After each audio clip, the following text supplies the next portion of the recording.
Hello दोस्तों, कैसे हैं आप लोग। आशा करते हैं कि आप लोग अच्छे होंगे। आज हम लोग फिर से लेकर के आ चुके हैं क्लास 10th के मैथमेटिक्स के एक नए सेशन को लेकर के, जो बिहार बोर्ड एग्जाम 2026 के दृष्टिकोण से महत्वपूर्ण होने वाला है। तो चलिए दोस्तों, देर न करते हुए इस सेशन को हम लोग स्टार्ट करते हैं। अगर आप लोग इस वीडियो को पहली बार देख रहे हैं तो वीडियो को लाइक करें। तो देखिए, आज के सेशन में हम लोग एपी पढ़ने वाले हैं, जिसे हम समांतर श्रेणी भी कहते हैं। ये क्लास 10th में इस चैप्टर से 2 मार्क्स के और ऑब्जेक्टिव क्वेश्चन सबसे अधिक पूछा जाता है। तो चलिए देर न करते हुए इसकी थ्योरी को देखते हैं कि थ्योरी क्या कह रहा है। तो कुछ ना कुछ दूरी कम होता है, जब नीचे से ऊपर जाएंगे तो कुछ ना कुछ दूरी बढ़ेगा। वहीं जो एक सीक्वेंस में दूरी बढ़ता है और घटता है तो वो क्या कहलाता है, एपी कहलाता है। जैसे मान के चलिए कि पहला यहां से यहां तक का दूरी, प्रारंभिक से यानी ऊपर से नीचे की दूरी है 45 सेंटीमीटर। अगर हम दूसरी सीढ़ी पर आए तो अब यहां से नीचे तक की दूरी 43 हो जाएगी। तीसरी पर आएंगे तो यहां से नीचे तक की दूरी 41 हो जाएगी। चौथी पर आएंगे तो यहां से नीचे तक की दूरी क्या हो जाएगी, 39 हो जाएगी। इस प्रकार घटती रहेगी तो हम कहेंगे कि यह क्या है, एपी में होगा। अब देखिए इसका अगला क्या कह रहा है।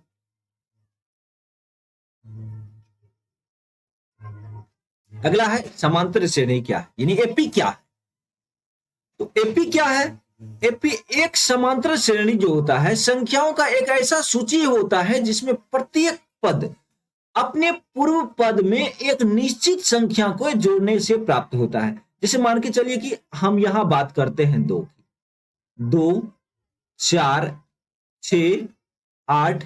इस तरह से अगर क्वेश्चन पूछ देगा और आपको पूछ देगा कि यह श्रेणी जो है एपी में है, तो इसमें आप क्या करेंगे। जैसे 2 है, यहां प्रथम पद कहते हैं इसको ए या A1, इसको कहेंगे A2। ये क्या हो गया, तीसरा पद तो A3। ये क्या हो गया, चौथा पद तो A4। इस प्रकार से हम डी निकालते हैं। क्या निकालते हैं, डी। डी बराबर होता है A2 माइनस का A1। तो आप जब आप 4 माइनस का 2 कीजिएगा तो आपको 2 प्राप्त होगा। ठीक उसी प्रकार से हम यहां निकालते हैं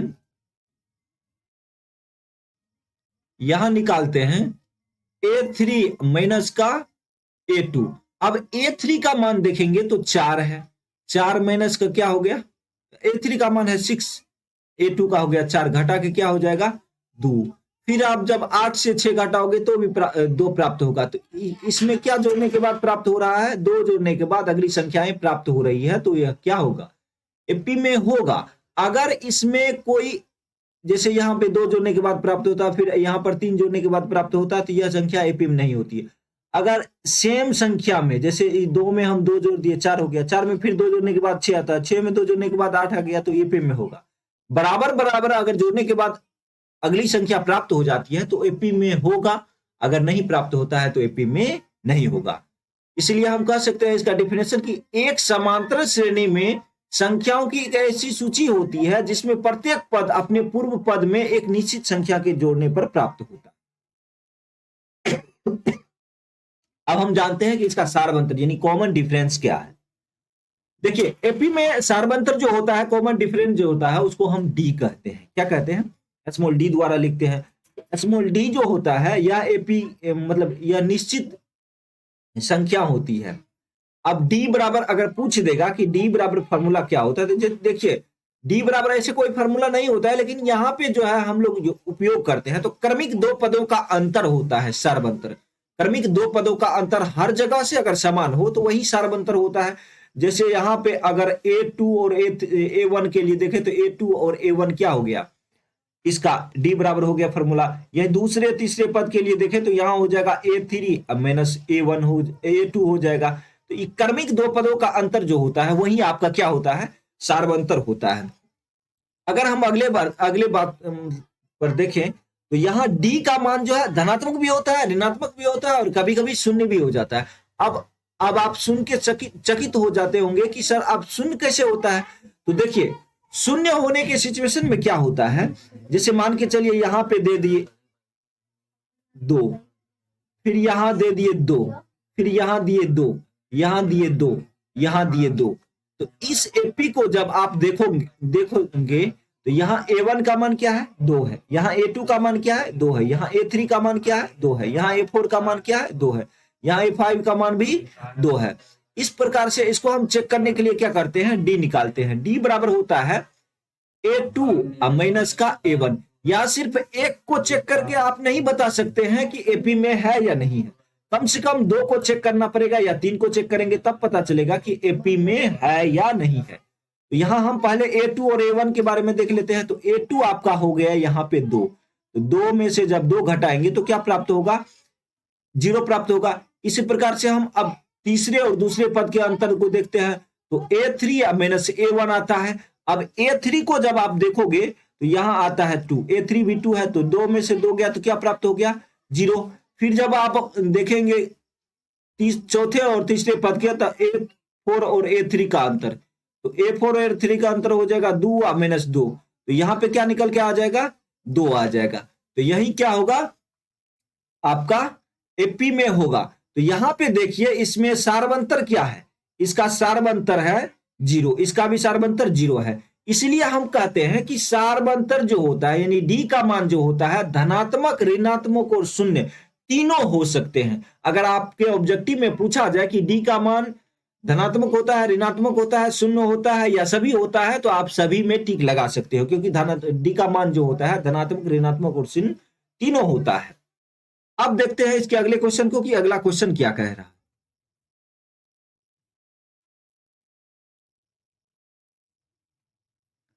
अब यहां देखिए एपी का व्यापक रूप क्या होता है, जनरल फॉर्म ऑफ एपी क्या होता है।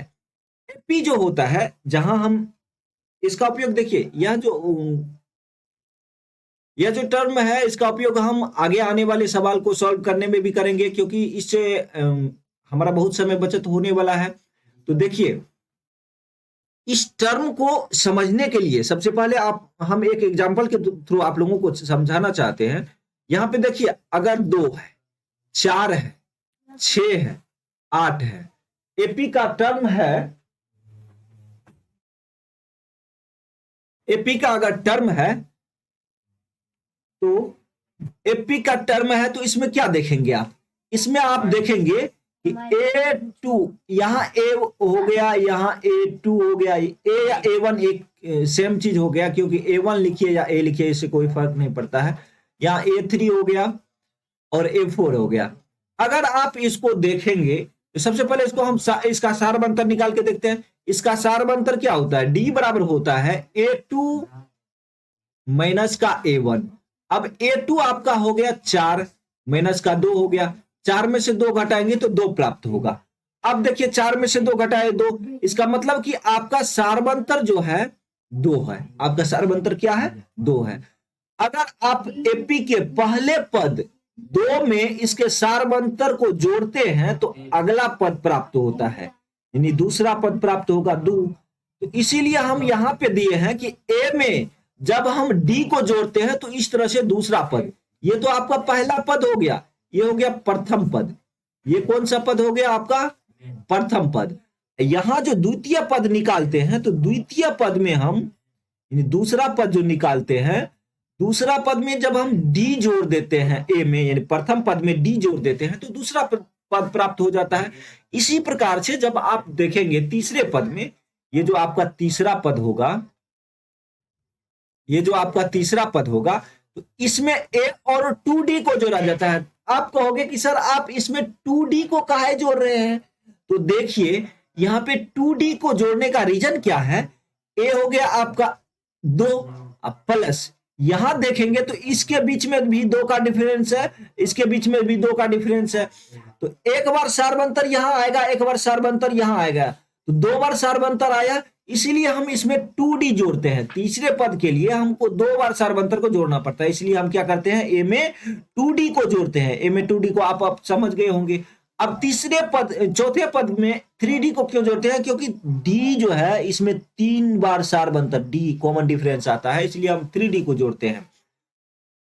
यहां तक तो आप समझ गए, लेकिन आप लोगों के मन में अब क्वेश्चन आ रहा होगा कि सर आप बोले थे कि इसका उपयोग जो है हम आने वाले सवाल को सॉल्व करेंगे। तो जी हाँ, हम आने वाले सवाल को सॉल्व करने में इसका उपयोग करने वाले हैं। कब, जब मान के चलिए कि आपका प्रथम पद ए दिया हुआ है, सार्वंतर दिया हुआ है और कह दिया कि आप A2 का मान निकालें, तो A2 कहते हैं दूसरे पद को मेरे भाई, तो दूसरा पद हो गया आपका A प्लस डी, और A और D के मान को जब ऐड कर देंगे तो दूसरा पद प्राप्त हो जाएगा। इसी प्रकार से जब हम तीसरे पद को देखें तो तीसरा पद जो होता है वो होता है A प्लस 2D, इसी को हम तीसरा पद कहते हैं। तीसरे पद को हम A3 से डिनोट करते हैं, तो A3 बराबर हो गया आपका A प्लस 2D। अब यहां देखें A प्लस 3D, तो चौथे पद को हम कहते हैं A प्लस 3D, तो चौथे पद का फॉर्मूला हो गया A प्लस 3D।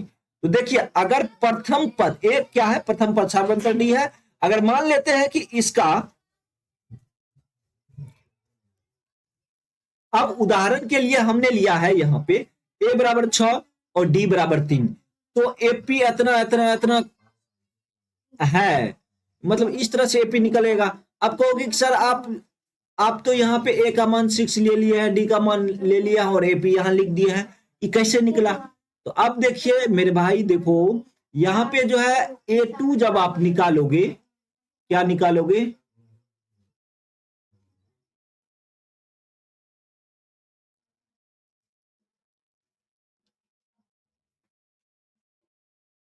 जब आप यहां पे A2 निकालोगे तो यहां हो जाएगा A प्लस का D, A प्लस का क्या हो जाएगा D, A है 6 प्लस का D हो गया 3, तो 6 3 कितना हो गया 9, तो इस प्रकार से हमने 9 लिख दिया। अब आप कहोगे कि सर तीसरा पद क्या निकाले हैं, तो तीसरा पद जो होता है मेरे भाई A3 बराबर होता है A प्लस का 2D।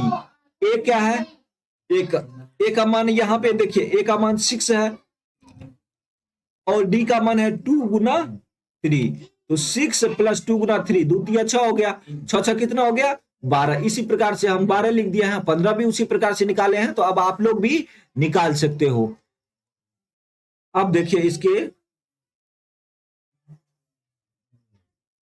अगले पद को देखते हैं। अब देखिए कि एपी का एनवा पद क्या होता है, आपने यहां तक समझ लिया। अब एनवा पद जो होता है एपी को, यानी एन को एपी का व्यापक टर्म भी कहा जाता, व्यापक पद भी कहा जाता, एन को एपी का व्यापक पद भी कहते हैं, जिसको हम जनरल टर्म कह सकते हैं। अब एनवा पद क्या होता है, ये संख्या जो होती है एनवा पद होता है, इसका मतलब जैसे कोई संख्या कह दिया कि 10वां पद निकाले, यानी एपी दे देगा 2 4 6 8 10 12 15 इस तरह से दे दिया और कहेगा कि 10वां पद निकालिए, तो यही 10 पद जो होता है पदों की संख्या वो होती है एनवा पद।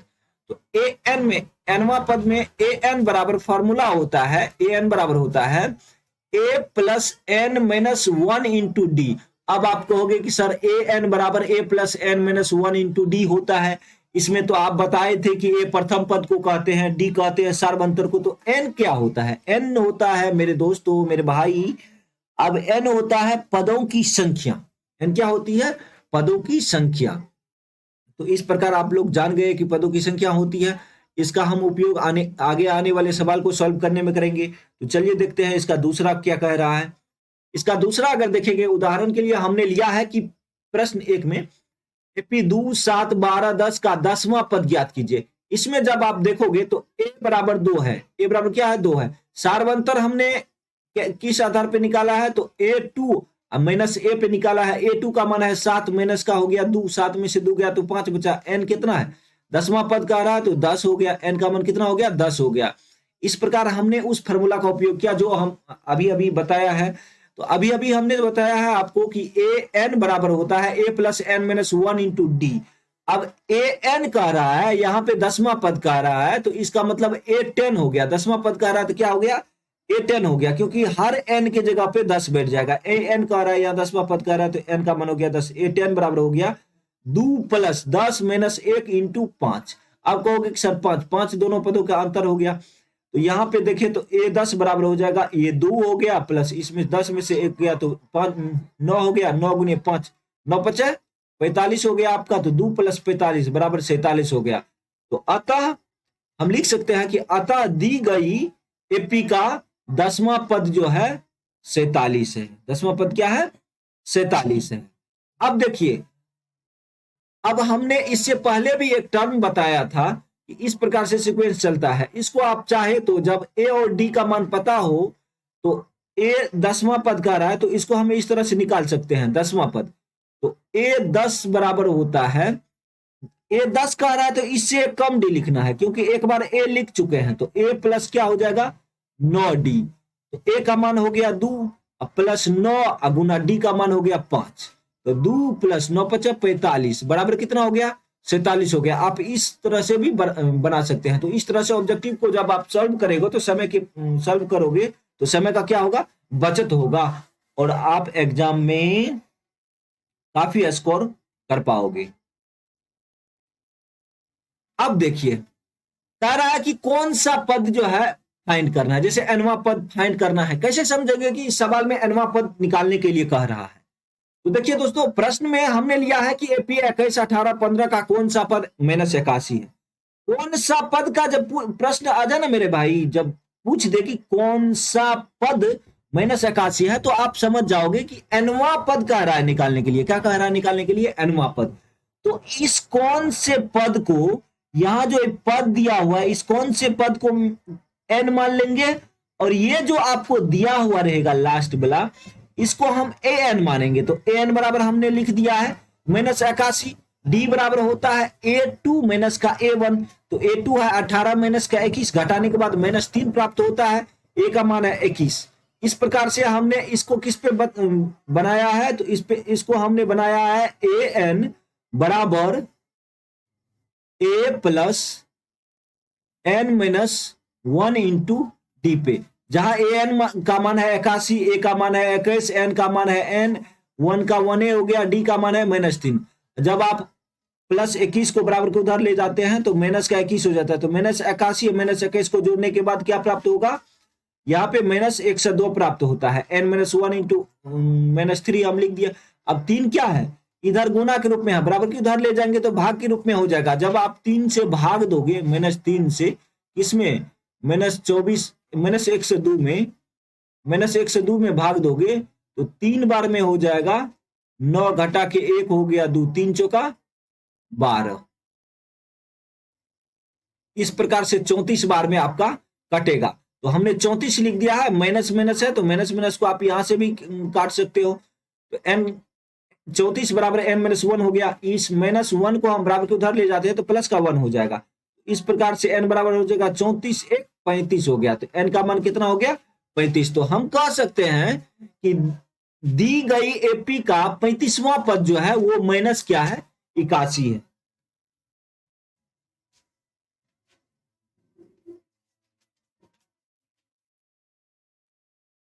अब देखिए, अब हमने एक और एग्जांपल लिया है आप लोगों को समझाने के लिए। इस प्रकार का क्वेश्चन भी एग्जाम में बहुतों बार पूछा जाता है और बच्चा छोड़ के आ जाता है। बच्चा छोड़ के आने का रीजन क्या होता है कि वो समझ नहीं पाते हैं कि क्या दिया हुआ है। तो देखिए दोस्तों यहाँ पे क्या कह रहा है, इसको हम पहले सवाल को समझेंगे कि सवाल कह क्या रहा है, उसके बाद इसको हम क्या करते हैं हल करते हैं। तो देखिए अगर आप यहां देखिएगा तो यहां पे सवाल कह रहा है कि वह एपी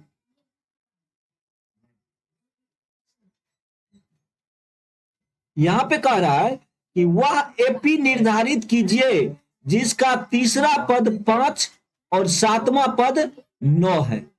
उस एपी को निर्धारित करना है जिसका क्या है 7वां पद जो है,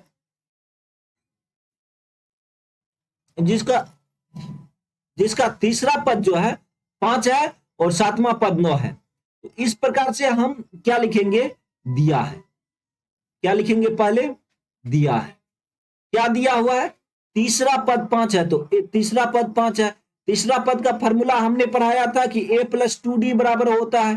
तो a + 2d बराबर a3 बराबर होता है a + 2d। तो a + 2d का मान कितना हो गया 5।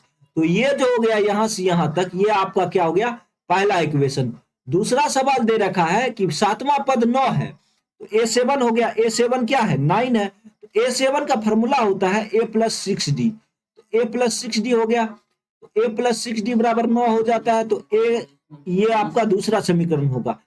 अब इस समीकरण को हम क्या करते हैं, इस समीकरण को हम सॉल्व करते हैं। तो देखिए किस तरह सॉल्व करते हैं।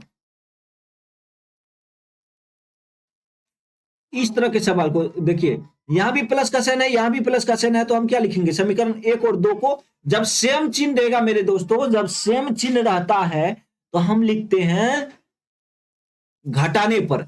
जब अलग अलग चिन्ह रहता है, अलग अलग चिन्ह रहता है, तब हम क्या लिखते हैं, जोड़ने पर। यहां पे देखते हैं तो इधर भी सेम चिन्ह है और इधर भी सेम चिन्ह है, तो हम क्या लिखेंगे, घटाने पर। तो यहां लिखेंगे समीकरण 1 एवं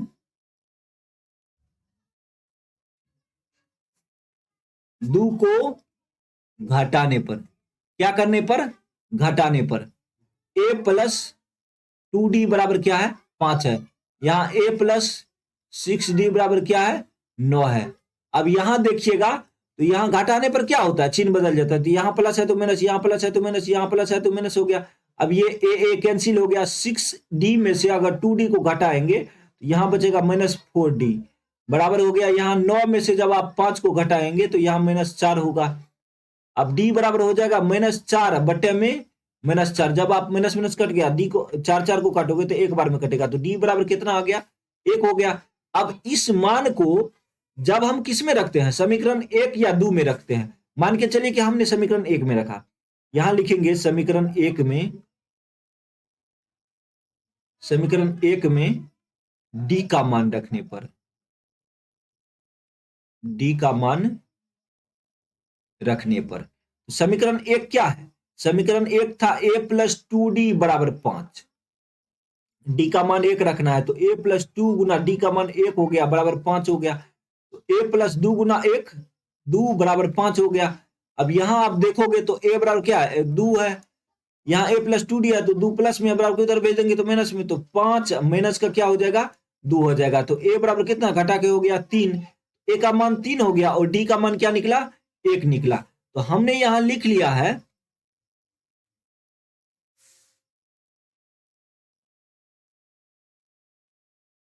a का मान 3 निकला है, तो हमने यहां लिख लिया है a का मान 3 और d का मान 1।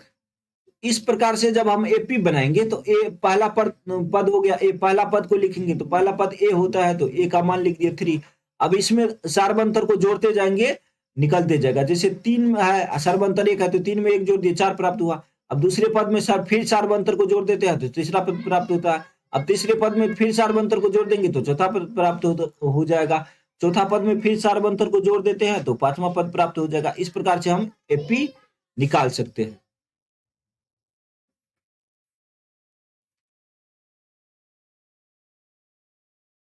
अब यहां देखते हैं यहां क्या कह रहा है, यहां कह रहा है अनुप्रयोग, यानी 3 से विभाज्य संख्याएं।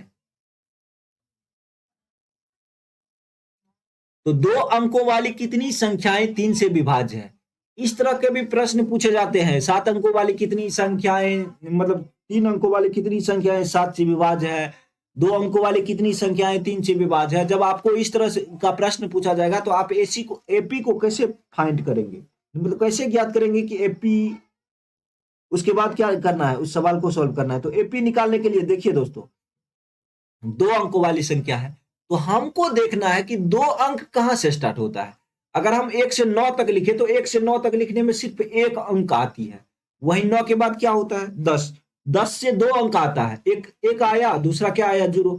10 से ऊपर लास्ट देखे तो लास्ट क्या 99 तक आता है। 10 से लेकर के 99 तक देखते हैं। 10 से 99 तक कितनी ऐसी संख्या है जो 3 से विभाज्य है।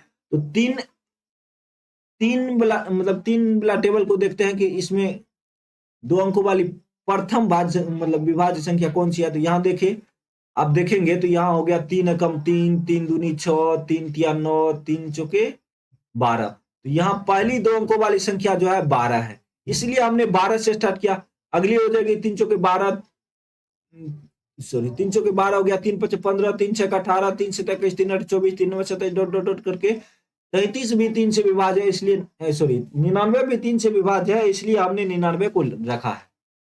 तो इस प्रकार से मेरा एपी हो गया। एपी में प्रथम पद को किसको कहते हैं, ए को, तो प्रथम पद ए हो गया। सार्वंतर कहते हैं डी को। सार्वंतर जब आप निकालोगे तो डी बराबर होता है A2 माइनस का A1। तो यहां पे आप देखिए एपी में 3 से विभाज्य है तो 3 का ही अंतर है सब में, तो यहाँ पे 3, 15 में से 12 घटेगा तो क्या हो जाएगा, 15 में से 12 घटा तो क्या हो गया 3। तो हमने इससे पहले लिख दिया है कि डी बराबर 3 होता है, ए बराबर 12 हो गया। ए एन कह रहा है कि एनवा, यहाँ पे देखिए अंतिम लास्ट वाला पद को कहते हैं ए एन, लास्ट वाला पद को क्या कहते हैं, ए एन कहते हैं। तो एनवा पद हो गया आपका 99। अब एपी में ए एन बराबर फॉर्मूला होता है, ए एन बराबर होता है a plus n minus 1 into d होता है। ए एन का मान 99 है, ए का मान 12 है, प्लस एन का मान एन है, माइनस 1, डी का मान क्या है 3 है, प्लस 12 है, बराबर को उधर भेज देते हैं तो 99 में से 12 घट जाएगा। जब आप 99 में से क्या घटाओगे, 12 घटाओगे तो यहाँ पे कितना बचेगा, 87 बचेगा। तो हमने घटा के यहाँ लिख दिया 87, तो यहाँ बच गया एन माइनस 1 इंटू 3, इसको हमने यहाँ लिख दिया। आप 3 गुना के रूप में बराबर को उधर भेज देते हैं तो भाग के रूप में हो जाता है। जब आप 87 में भाग दे दोगे किससे, 3 से, तो 29 बार में कटेगा। कितना बार में कटेगा, 29। तो इसलिए हमने यहाँ पे 29 लिखा। तो यहाँ बच गया एन माइनस 1, यहाँ लिख दिए। अब माइनस का 1 है, बराबर इधर भेज देंगे तो प्लस हो जाएगा। तो 29 प्लस 1 कितना हो जाएगा, 30 हो जाएगा। तो इस प्रकार से हम कह सकते हैं 12 से लेकर 99 तक 30 ऐसी संख्याएं हैं जो 3 से क्या है, विभाज्य है। तो इसको लिखने के लिए हमने इस प्रयोग किया कि अतः 3 से विभाज्य 2 अंकों वाली 30 संख्याएं हैं। अगर जब आप इस तरह से लिख देते हो तो आपका नंबर कटने का कोई चांस ही नहीं है। अब देखिए, अब हम लास्ट चैप्टर में जैसे एक्सरसाइज 5.3 के सवाल को जब सॉल्व करेंगे तो अब इसका उपयोग करना पड़ेगा। तो इसमें हम एपी के पदों को जोड़ना सीखते हैं। सम ऑफ फर्स्ट एंड टर्म्स निकालने के लिए कुछ फॉर्मूला का उपयोग होता है। जैसे देखिए, जब ए एन दिया हुआ रहता है, ए एन को ही हम एल कहते हैं कभी कभी, जब ए एन दिया हुआ रहता है तब इस फॉर्मूला का उपयोग करेंगे। किसका, एस एन बराबर एन बटा 2 इंटू ए प्लस एल का प्रयोग करेंगे। इसको हम इस तरह से भी लिख सकते हैं, इसको लिख सकते हैं कि एस एन बराबर जो होता है,